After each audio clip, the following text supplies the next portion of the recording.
मैं मंत्री जी से ये पूछना चाहता हूं कि मेरा योगी जब गोली चलवाता है तो पैरों में लगती है, लेकिन जब मुलायम सिंह गोली चलवाता है तो लोगों के सिरों में लगती है, उनकी छातियों में लगती है। और दूसरे मंत्री से पूछना चाहता हूं कि आप तो चंदन लगा के सिर पर बैठे हैं और आपके नेता वो कोट पर जनेऊ पहनते हैं, ये बहरूपियापन कब तक चलेगा?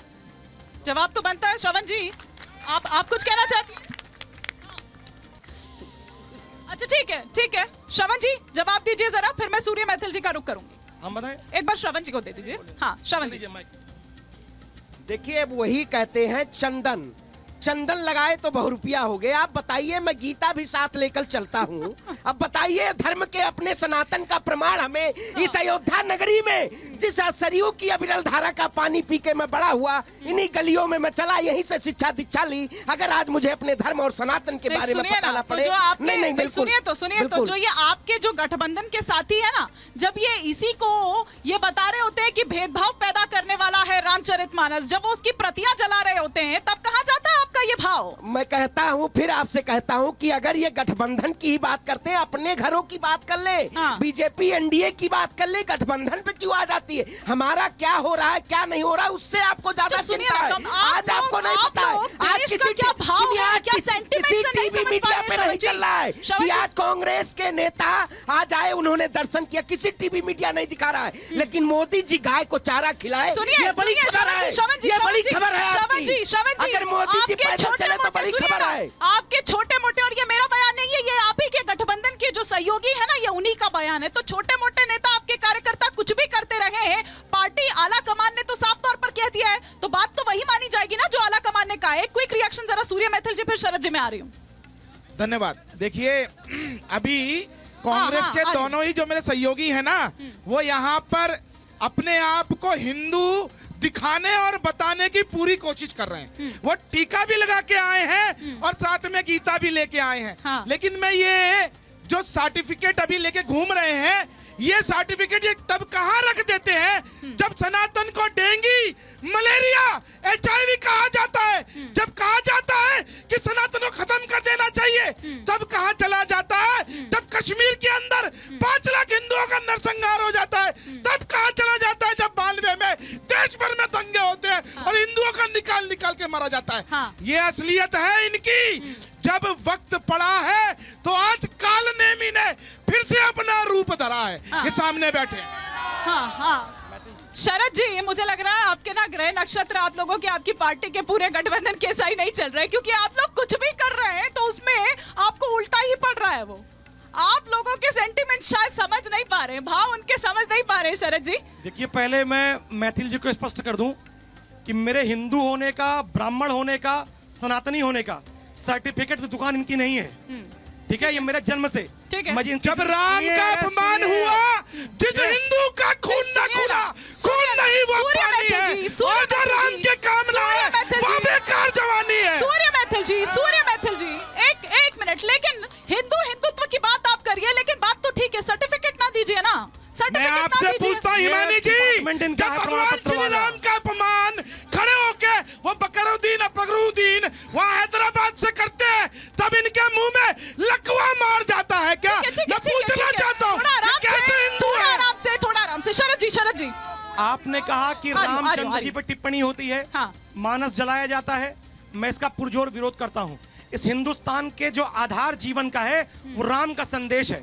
जो राम का सम्मान न करे उस पर कार्रवाई होनी चाहिए। मैं इसकी बिल्कुल समर्थन करता हूँ। लेकिन उसी उत्तर प्रदेश के अंदर जहां योगी आदित्यनाथ जी भगवा बन के घूमते हैं, उसी उत्तर प्रदेश के लखनऊ के अंदर जब मानस फूंका जाता है, उस स्वामी प्रसाद मौर्य को वो गिरफ्तार नहीं करवाते हैं। सुनिए, अकबरुद्दीन ओवैसी की बात कर रहे हैं।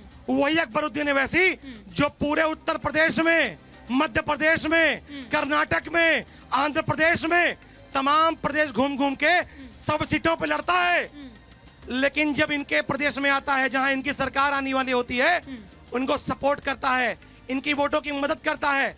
शायद आपको पता नहीं है कि अकबरुद्दीन ओवैसी की जो AIMIM है वो इन्हीं की बी टीम है। अच्छा। इनसे पूछिए, अगर हैदराबाद में खड़े होके हिंदू कोई गाली दे रहा है, इन्हें लिखित भेज दिया गया है, क्या करवा रहे हैं? कहीं लेटर जारी हो गया कि ये बताएंगे हमारी बी पार्टी कौन सी है, ये पार्टी कौन सी है।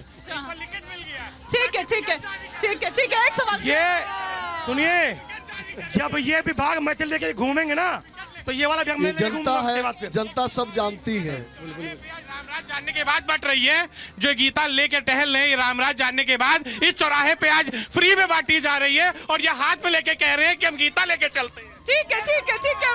मनीष शुक्ला जी आप ठीक है बैठ जाइए बैठ जाइए बैठ जाइए बैठ जाइए। आ रही हूँ आ रही हूँ। हिमानी जी, हाँ। भारत की जनता बहुत समझदार है, हाँ इनके भ्रमजाल में नहीं फंसने वाली है। हाँ। अभी ये ओवैसी को लेके बड़ा चिंतित थे और कह रहे थे क्यों भारतीय जनता पार्टी की सरकार गिरफ्तार नहीं करा लेती है। भैया, तेलंगाना में तो कांग्रेस की सरकार है इस समय। अगर आप बड़ा चिंतित हैं, ओवैसी गलत बोल रहे हैं, तो हैदराबाद से बोल रहे हैं कांग्रेस की सरकार है, पकड़ के उसको गिरफ्तार कर लो, भेजो जेल में। लेकिन ये चूंकि दिखावा है, हमको इन दोनों लोगों से बड़ी सिंपैथी है, संवेदना है। इनके मन में जरूर संवेदना होगी हिंदुत्व के लिए, लेकिन जब पार्टी की तरफ से बैठते हैं तो सपा की तरफ से हम अखिलेश यादव का बयान मानेंगे, उनके राष्ट्रीय महासचिव स्वामी प्रसाद मौर्य के बयान को ऑथेंटिक माने, कि शरद जी की बात को माने, और हम सोनिया खरगे और अधीर रंजन जी की बात को ऑथेंटिक माने, कि श्री श्रवण जी की बात को माने। इनके हिंदुत्व पे मेरा कोई सवाल नहीं है, इनका भी दिल जलता होगा, लेकिन अब मजबूरी है। भैया, किस राजनीतिक मजबूरी में वहाँ पड़े हुए हो, आप ये कह रहे हैं हालांकि मुझे के पास पड़े हुए हो। करना है इनको बताइए, हिंदू संवेदना का विषय, हिंदू तो गर्व का विषय है। भैया, हम तो आप अयोध्या में हैं, आपके ब्राह्मण होने पे मेरा कोई सवाल नहीं है, अयोध्या में आपके हिंदू होने पे कोई सवाल नहीं है, संवेदना का विषय नहीं है। और बटती हुई गीता को साथ लाए हैं। सुनिए, चलिए, गीता तो लिए तो है, कम से कम कांग्रेसी होंगे जो कांग्रेसी प्राण प्रतिष्ठा में नहीं आना चाहते, उनके प्रतिनिधि अगर बांटी हुई गीता सही ले तो लिए हैं।